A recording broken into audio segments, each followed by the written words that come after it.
The photograph that just came out of the White House is going to be in the history books, not as a moment of diplomacy, but as the moment the country of Canada officially died as a unified political entity. At approximately 2 p.m. Eastern Standard Time, today, January 17, 2026, Alberta Premier Danielle Smith shook the hand of President Donald Trump in the Oval Office. They weren't just exchanging pleasantries, they were holding a signed document, the quote zero. But before we even get into the text of the deal, look at the room, look at the photo. Behind President Trump, the Star-Spangled Banner. Behind Premier Smith, the flag of Alberta. Where was the Canadian maple leaf? Nowhere. Where was the Canadian ambassador? Escorted off the property. Where was the representative from Ottawa? Watching on CNN like the rest of us. This was a meeting between two heads of state. That is how Trump treated her. And by accepting that treatment, Danielle Smith just declared that, for all intents and purposes, Alberta is no longer taking orders from Ottawa. This is real, this is signed, and the oil is already moving. I'm going to walk you through exactly what is in this Alberta Accord, why Ottawa is currently screaming that it is illegal, and why, let's be brutally honest, it doesn't matter what Ottawa thinks anymore. But real quick before we dive in, let's be honest. The mainstream media in Toronto is melting down. They are calling this quote 2. They are calling this a quote 3. They are hysterical because they know their paychecks depend on Alberta's money, and that money just walked out the door. That's why we built Charles Bennett Politics to bring you real stories, real context, and no corporate spin. If you want to stay ahead of the headlines, subscribe to our free newsletter. We send you the news straight to your inbox. Link in the description. And if you just want to support what we're doing here, subscribe to the channel. Be part of the community that actually cares about the truth. Now let's get into what's really happening. The Alberta Accord, or as Trump called it in his tweet 5 minutes ago, the Great Deal for American Energy, is remarkably simple. And that's why it's so devastatingly effective. Here are the key points we have confirmed from the text released by the White House press office. Point 1. The province of Alberta is hereby designated a strategic energy partner of the United States. This designation legally exempts Alberta from Executive Order 14,202. That means no tariffs. 0.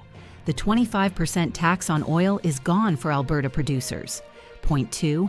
Alberta guarantees priority supply to U.S. refineries. This means before Alberta sells oil to anyone else, like Eastern Canada, the U.S. gets first dibs. Point 3. Harmonization of energy infrastructure. This is the kicker. Alberta agreed to align its pipeline regulations and security standards with the U.S. Department of Energy, bypassing the Canadian Impact Assessment Act. Basically, Smith just said, "We will follow American laws on pipelines, not Canadian laws." Think about the magnitude of that.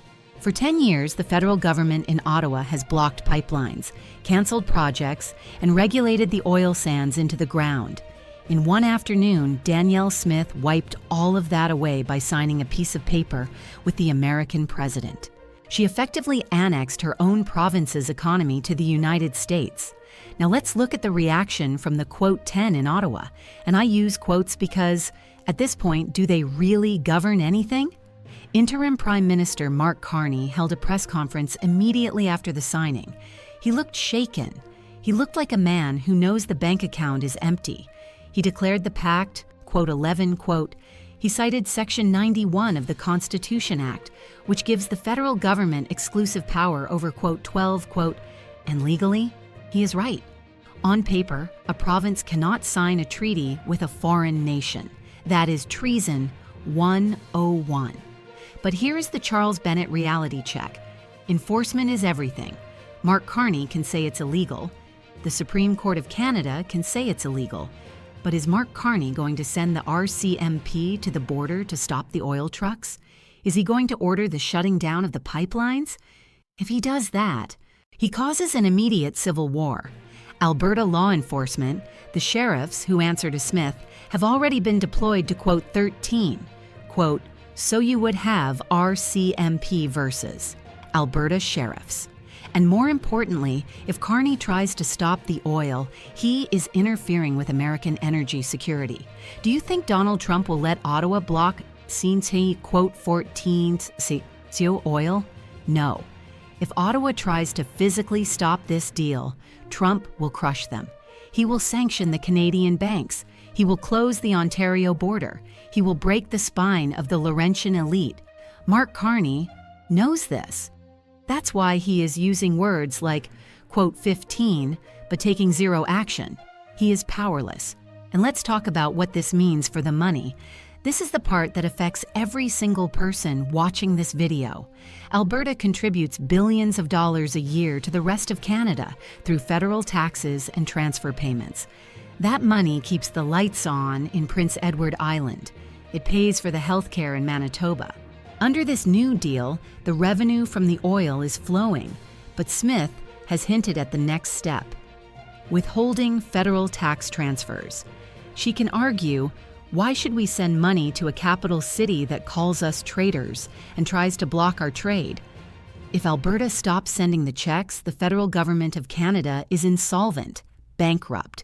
This is why we saw the Canadian dollar crash to 45 cents earlier today. The currency traders know that a Canada without Alberta is just a country with a lot of debt and no income. And here is where the story gets even crazier. We are hearing reports from inside the Smith delegation, leaked to Western Standard and Fox News, that the next phase of this accord involves currency. Since Alberta is now fully integrated into the U.S. energy market, and since the Canadian dollar is worthless, businesses in Calgary and Edmonton are demanding to transact in U.S. dollars. There is a rumor, and I emphasize this is currently a rumor but a credible one, that Smith will introduce legislation next week to make the U.S. dollar legal tender in Alberta. If that happens, the Canadian dollar ceases to exist as a functional currency. Now, let's look at the political fallout. The other provinces are watching. Saskatchewan Premier Scott Moe has already requested a meeting with Trump. He wants in. He has uranium and potash. The U.S. needs both.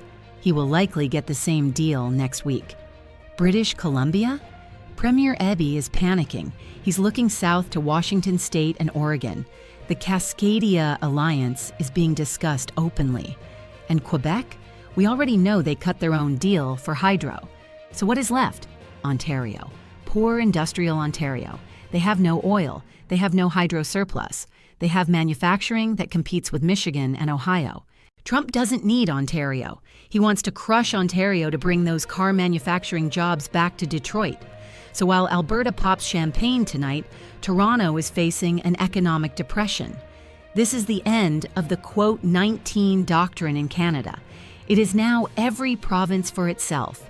It is a survival of the fittest. So what happens next? We watch the border. Will the oil flow tariff-free tomorrow morning? If it does, the deal is real and Ottawa is dead. We also watch the U.S. State Department. Will they open a consulate in Calgary that functions like an embassy? And we watch the people. In Alberta, approval ratings for Smith are through the roof. She saved the economy. She saved their jobs. In Ottawa, there are protests calling for her arrest. But arrest her with what army? The power has shifted. The center cannot hold. If you are in Alberta, get ready for a boom, but also get ready to be called Wantisao, quote 20 yuns, by your former countrymen. If you are in the rest of Canada, get ready for austerity like you have never seen.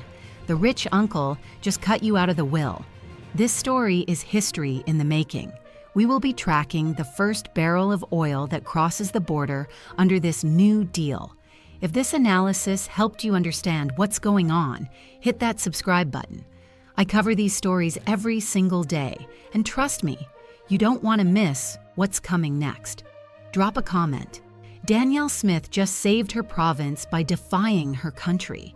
Do you agree with her choice? I really want to see the debate in the comments on this one.